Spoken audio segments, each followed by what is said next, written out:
Metre రీడర్లు అలాగే ఎస్పీఎంలో పనిచేసే కార్మికులందరికీ కూడా జీవో 11 ప్రకారం వేతనాలు ఇవ్వాలని కోరుతా ఉన్నాం. మేము ఈ ప్రభుత్వాన్ని గొంతెమ్మ కోరికలు కోరడం లేదు. ఈ విద్యుత్ సంస్థలో పనిచేస్తున్నటువంటి ప్రతి ఒక్క కార్మికుని చెడ్డ చుక్కలతోటి ఈ రాష్ట్రంలో 24/7 వెలుగులు ఇస్తున్నామని మేము మా యొక్క ప్రధాన డిమాండ్గా ఈ రాష్ట్రంలో పెడితే ఈ ఒక్క నాడు కూడా ఈ ప్రభుత్వం మమ్మల్ని చర్చలు పిలవడం లేదు. మేము 15 రోజుల కింద యజమాన్యానికి సమ్మె పోతున్నామని మనం నోటీస్ ఇవ్వడం జరిగింది. 15 రోజులు మనం చర్చల టైం ఉంటుంది. ఆ చర్చలప్పుడు మనల్ని పిలవలేదు. మేము 8వ తారీఖు నుంచి యజమాన్యము మొండి వైఖరి వహిస్తే 8/4/2026 నుంచి ఈ రోజుకు 6వ రోజు విజయవంతంగా రాష్ట్ర వ్యాప్తంగా కూడా మేము సమ్మె నిర్వహిస్తా ఉన్నాం. నిరవధిక సమ్మెలో కూర్చుంటా ఉన్నాం. ఇప్పటి కూడా ఈ యజమాన్యం కానీ ప్రభుత్వం కానీ మా వైపు చూడడం లేదు, మమ్మల్ని చర్చ పిలిచి మాట్లాడడం లేదు. మరి ఇంత మొండి వైఖరితో ఈ యజమాన్యం ఈ ప్రభుత్వం ఎందుకుందో మాకు అర్థం కావడం లేదు. కార్మికుల కోసమే కదా మీరు ఏర్పడ్డది ఈ ప్రభుత్వము. మీరు మాకు ప్రతిపక్షంలో మాకు మాట ఇచ్చారు. మరి అప్పుడు కేసీఆర్ గారు మా కడుపు నిండా అన్నం పెట్టారు, కానీ మాకు సర్వీస్ రూల్స్ రాలేదు. మరి ఆ సర్వీస్ రూల్స్ రానందుకు మాకు సర్వీస్ రూల్స్ ఇస్తామని మీరు చెప్పడం వల్ల మరి అందరూ కూడా మిమ్మల్ని అడగడం జరుగుతుంది. కాబట్టి మా యొక్క చాలా చిన్న డిమాండ్స్, ఈ డిమాండ్స్ నెరవేరే వరకు మేము వెనుకడిగేయమని మాకు ఇలాగే మనిషన్న గారి మద్దతు ఉండాలని కోరుకుంటూ ధన్యవాదాలు తెలియజేస్తాము. రాష్ట్ర వ్యాప్తంగా మొత్తం అంటే ఆర్టిజన్లు 19,500 మంది సార్. టీసీ కార్మికులు మొత్తం 6,000 మంది, 27,000 మంది సమ్మెలో ఉన్నారు.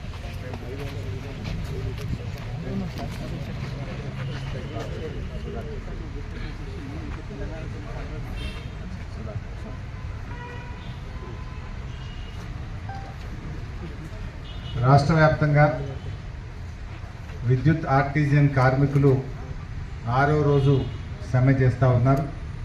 మన సిద్దిపేట యూనిట్కు జేఏసీ చైర్మన్గా ఉన్న సుధాకర్ గారు, బాల సాయిరాం గారు, రవీందర్ రెడ్డి గారు, పట్టణాధ్యక్షుడు సంపత్ రెడ్డి గారు, మన మాజీ ఎంపీపీ శ్రీకాంత్ రెడ్డి గారు, ఎల్లారెడ్డి గారు, సోమరెడ్డి గారు, వేణు గారు, యాదగిరి గారు, ఇంకా ఈ కార్యక్రమంలో పాల్గొంటున్నటువంటి ఆర్టిజన్ కార్మిక సోదర సోదరీమణులకు, మీడియా మిత్రులకు అందరికీ పేరు పేరున నమస్కారం.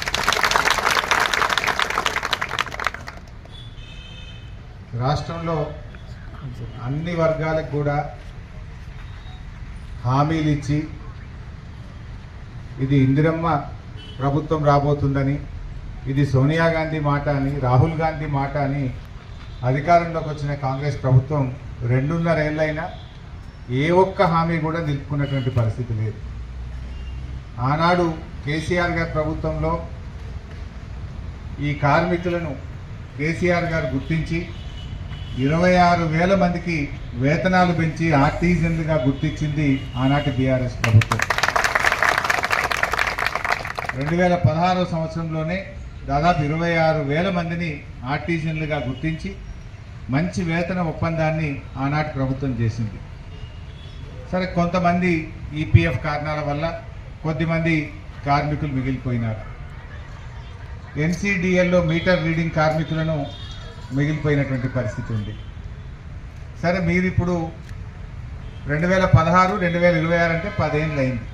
ఈ గవర్నమెంట్ వచ్చి 2.5 సంవత్సరాలు అయింది. వీళ్ళు ఆ రోజు ఏమన్నారు? మిమ్మల్ని ప్రభుత్వ ఉద్యోగులుగా గుర్తిస్తాం, రెగ్యులరైజ్డ్ ఉద్యోగులుగా గుర్తిస్తాం, అన్నీ చేస్తామని చెప్పి ఆ రోజు హామీ ఇచ్చారు. ఇట్లా మీలాగా చాలామందికి ఇచ్చారు. సర్వశిక్ష అభియాన్ అని ఉంటుంది, ఏది స్కూళ్ళల్లో చదువులు చెప్పే టీచర్. సర్వశిక్ష అభియాన్ ఉద్యోగులందరూ సమ్మె చేస్తే రేవంత్ రెడ్డి గారు అక్కడికి వెళ్ళి ఇదో పెద్ద పని, మా గవర్నమెంట్ వస్తే ఛాయ్ తాగినంత సేపట్లో మిమ్మల్ని రెగ్యులరైజ్ చేస్తాను, ఛాయ్ తాగినంత సేపట్ల రెగ్యులరైజ్ చేసేస్తా మిమ్మల్ని అన్నాడు. 2.5 ఏళ్ళలో ఎన్ని ఛాయలు తాగినావు రేవంత్ రెడ్డి? మరి మా ఎస్ఎస్ఏ ఉద్యోగులు గుర్తొచ్చిందా నీకు? అట్లే ఉపాధి హామీలో పనిచేస్తారు. టెక్నికల్ అసిస్టెంట్లు, ఫీల్డ్ అసిస్టెంట్లు, ఏపీఎంలు, ఏపీఓలు చాలామంది పనిచేస్తారు. అసలు మా కాంగ్రెస్ గవర్నమెంట్ రాగానే మీకు స్కేల్ ఇచ్చేస్తాము అన్నారు. మధ్యలో పోతే ఇక అయిపోయింది, జీవోనే వస్తుందంటే పాపం వాళ్ళు స్వీట్లు పంచుకున్నారు, బుక్క గులాలు చల్లుకున్నారు, రేవంత్ రెడ్డికి సీతక్కకు పాలాభిషేకం చేసిండ్రు. 2.5 ఏళ్ళే జీవో వస్తుంది, ఉత్తదే అయిపోయింది. వాళ్ళను ఉపాధి హామీ ఉద్యోగులను అట్లా మోసం చేసింది. అంగన్వాడీ టీచర్లకు 18,000 జీతం ఇస్తాం, రిటైర్మెంట్కు 2 లక్షలు ఇస్తామని మాటిస్తే వాళ్ళు పాలాభిషేకం చేసింది. 2 ఏళ్ళ 18,000 జీతం వచ్చింది లేదు. ఏమైందని అడుగుదామని హైదరాబాద్ పోతే పోలీసులతో కొట్టించుడు, గుర్రాలతో దొక్కించుడు. ఆశా వర్కర్లు మిమ్మల్ని ప్రభుత్వ ఉద్యోగులుగా గుర్తిస్తాం, 18,000 వేతనం ఇస్తాము అని వాళ్ళకి చెప్పారు.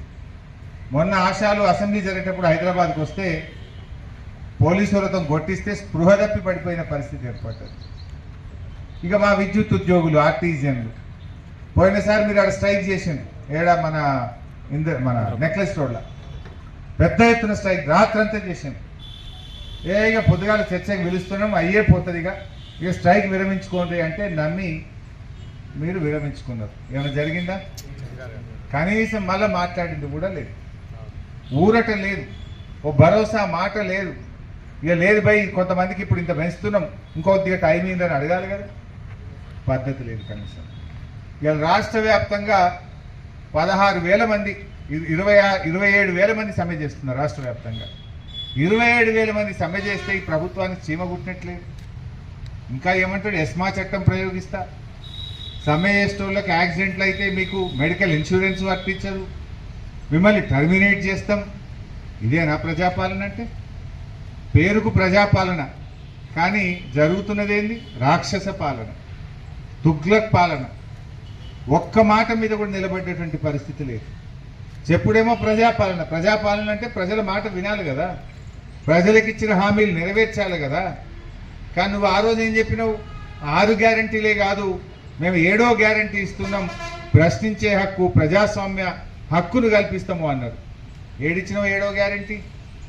పాపం ఏమడిగిన మా ఆర్టీజన్లు ఏమన్నా గొంతెమ్మ కోరికలు కోరిండ్రా? నువ్వు ఇచ్చిన హామీ అమలు చేయండి అన్నారు. మిగిలిపోయిన కార్మికులను ఆర్టీజన్లుగా గుర్తించండి అన్నారు. ఎన్పీడీసీఎల్లో బిల్ కలెక్టర్లను గుర్తించండి అని అడుగుతున్నారు. మాకు డిఏ కానీ హెచ్ఆర్ పాలసీ కానీ, మాకు హెచ్ఆర్ఏ కానీ, మాకు ఏదైనా చదువుకున్న వాళ్ళు ఉంటే మా క్వాలిఫికేషన్ తగ్గట్టుగా డిపార్ట్మెంట్లో ఏమైనా ఖాళీలు వస్తే ఆ ఖాళీలలో మాకు అవకాశం ఇవ్వండి అన్నారు. పాలిటెక్నిక్ చదివిన వాళ్ళు ఉన్నారు, ఐటీఐ చదివిన వాళ్ళు ఉన్నారు, ఇంజనీరింగ్ చదివిన వాళ్ళు ఉన్నారు, డిగ్రీలు చదివిన వాళ్ళు ఉన్నారు. ఎవరికి తగ్గ ఉద్యోగం వాళ్ళకు డిపార్ట్మెంట్లో ఖాళీలు వస్తే మాకు వెయిటేజ్ ఇవ్వండి, మాకు అవకాశం కల్పించండి అన్నారు. ఇందులో ఏమైనా తప్పు ఉన్నదా? ఇందులో ఏమైనా గొంతమ్మ కోరికలు ఉన్నాయా? ఇంకా పైగా మిమ్మల్ని టర్మినేట్ చేస్తాం, మీకు మెడికల్ బెనిఫిట్లు ఆపేస్తాం, మీ మీద ఎస్మా ప్రయోగిస్తాం. ఇదా ఇయ్యాల రేవంత్ రెడ్డి గారు బట్టి విక్రమార్క మాట్లాడు? బట్టి విక్రమార్క గారు మీరు ఉప ముఖ్యమంత్రిగా ఉన్నారు. మీరు ఆనాడు ఏదో పాదయాత్ర చేసినప్పుడు పెద్ద పెద్ద హామీలు ఇచ్చారు. ఇప్పుడు కనీసం ప్రజాభవన్కు వీళ్ళని పిలిచి మాట్లాడే మీకు టైం కూడా దొరుకుతలేదా? ఆనాడు కేసీఆర్ గారు అంగన్వాడీలను ప్రజాభవన్కు పిలిచి అన్నం పెట్టి వాళ్ళతో మాట్లాడి వేతనాలు పెంచింది.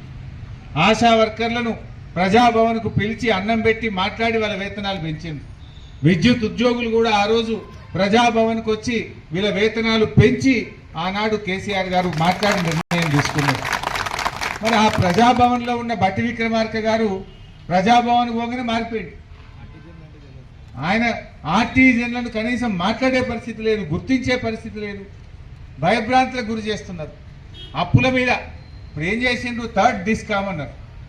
అది ఎందుకు పెట్టింది 3rd డిస్కామ్? అసలు అప్పులు తెచ్చుతాను, దాని పేరు మీద 30-40 వేల కోట్ల అప్పులు లేవాలి, అండర్ గ్రౌండ్ కేబుల్ వేయాలి, కమిషన్లు కొట్టాలి. ఇంతకు మించి ఇంకోటి ఉందా? ఇప్పుడు 3rd డిస్కామ్లో ఏమంటారు? అగ్రికల్చర్ అంతా ఒకటేట, డొమెస్టిక్ అంటే ఒకటి. ఇప్పుడు ఒక ఊరు పోదాం, మందపల్లి పోదాం. మందపల్లిలో ఒకటే ట్రాన్స్ఫార్మర్ మీద కొన్ని బావులుండే, కొన్ని ఇండ్లుండే. మరి దాన్ని ఎవరు చూడాలి? 2nd డిస్కామ్ ఒకటి చూడాలన్నా, 3rd డిస్కామ్ ఒకటి చూడాలన్నా? అట్లా ఏ ఊర్లో పోయినా చాలా ఊర్లలో పరిస్థితి ఏముంటుంది?